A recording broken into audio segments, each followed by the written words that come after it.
Olá para todos vocês, meus seguidores, e para você que está na For You também assistindo esse vídeo. Aqui vai o segundo vídeo explicando a respeito de Apocalipse. Esse é o capítulo 2. Eu vou explicar ele para vocês agora. Veja bem, então. Eu fiz uma explicação detalhada de acordo com o Apocalipse, livro de Daniel, história do ano 70, né? O livro de Flávio José, né? E revela e relata muitas coisas que aconteceram no ano 70 em Jerusalém. Veja bem, então, eu vou começar a explicação do Apocalipse, capítulo 2. Preste atenção, versículo 1, versículo 1, né? Escreve ao anjo da igreja que está em Éfeso: isto diz aquele que tem à sua destra 7 estrelas e que anda no meio dos 7 castiçais de ouro. Jesus aqui, ele se apresenta como aquele que sustenta, né, as igrejas e está presente entre elas, mostrando sua autoridade e cuidado. Os castiçais, eles representam as igrejas e as estrelas, os mensageiros das igrejas. Versículo 2 ao 3, né? Conheço as tuas obras e o teu trabalho e a tua paciência, e que não podes sofrer os maus. E puseste à prova os que dizem ser apóstolos e não são, e tu os achastes mentirosos. E sofrestes e tem paciência, e trabalhaste pelo meu nome, e não te cansaste. Veja bem que Cristo elogia a igreja de Éfeso por sua diligência em identificar falsos apóstolos e sua perseverança em meio à dificuldade. Essa vigilância era necessária, né, no primeiro século, né, diante da proliferação de falsos ensinamentos, né, conforme está relatado na história que ocorreu, né, depois de Cristo, né. Versículo 4. Tenho, porém, contra ti que deixaste o teu primeiro amor. Apesar das boas obras, né, Cristo aponta que a igreja perdeu a intensidade de devoção inicial a Ele, chamando-os a refletirem sobre a sua relação com Deus. Verso 5. Lembra-te, porém, pois de onde caíste, e arrepende-te, e pratica as primeiras obras, quando não pensares, né, brevemente verei a ti, e tirarei do teu lugar o teu castiçal, se não te arrependeres. Essa advertência é clara, né? Se não houvesse arrependimento, né, naquela época que Cristo anunciou o Evangelho, né, a igreja perderia, né, o seu lugar e a influência espiritual. Isso está se dizendo para aqueles, né, que não creram. Versículo 6. Tens, porém, isto, que odeias as obras dos nicolaítas, os quais eu também odeio. Então, os nicolaítas eram um grupo que promovia práticas corruptas e comprometia a pureza da fé.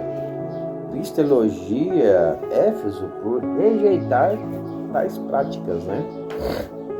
Versículo 7. Quem tem ouvidos, ouça o que o Espírito diz às igrejas. Ao que vencer, dar-lhe-ei a comer da árvore da vida que está no meio do paraíso de Deus.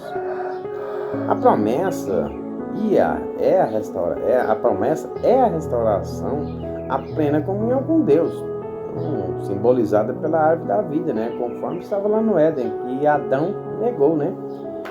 Isso remete ao Éden, né? A vida eterna para os fiéis. Então, versículo 8 ao 11. E ao anjo da igreja que está em Esmirna escreve: não temas as coisas que hás de padecer. Sê fiel até a morte e dar-te-ei a coroa da vida.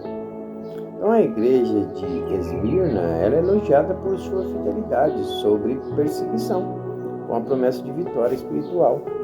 E a coroa da vida simboliza a recompensa eterna por suportar a tribulação, né? E eles passaram no ano 70. Então aqueles que suportaram conseguiram a vida eterna, né? Agora, do ano 70 para cá, sorte nossa, né? Que não precisa fazer mais nada, né?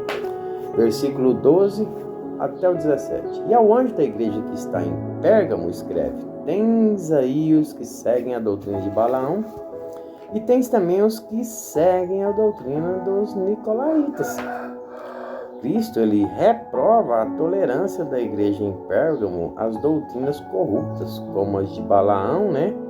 Que é pregação da prosperidade, e os nicolaítas, né? E é chamado ao arrependimento, com a promessa de um novo nome e um maná oculto para os que venceram. Veja bem que era para se retirar do sistema religioso daquela época. Versículo 19 e 29. E ao anjo da igreja que está em Tiatira, escreve: toleras Jezabel, mulher que se diz profetiza. Aos falsos profetas aí da internet. A igreja de Tiatira é elogiada por suas boas obras, mas condenada por tolerar falsos ensinamentos que levam à idolatria e imoralidade. Cristo exorta ao arrependimento, prometendo autoridade sobre as nações aos vencedores. Ou seja, o reino de Cristo já foi instituído no ano 70. Então, aos vencedores, que são todos, reinam junto com ele.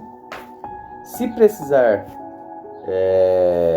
entender Apocalipse, é simples, gente. É estudo da Bíblia, estudo da história da destruição de Jerusalém e ler o livro de Flávio José, que é ótimo de referência para a interpretação de Apocalipse, pois o juízo que era Apocalipse, que foi prometido para os judeus, ocorreu no ano 70.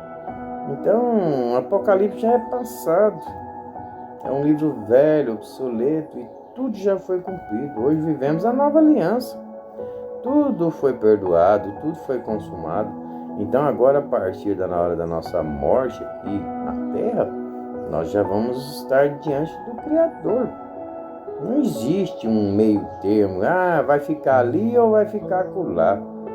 Então a Igreja Católica diz que tem purgatório e os crentes que tem o inferno. Então isso é conversa para boi dormir. Isso é lorota.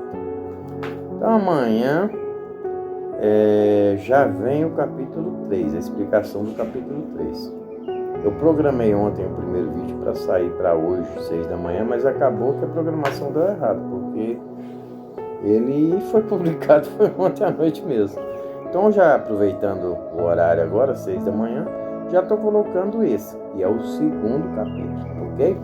Obrigado a todos vocês por prestigiarem os meus vídeos. Aquele abraço!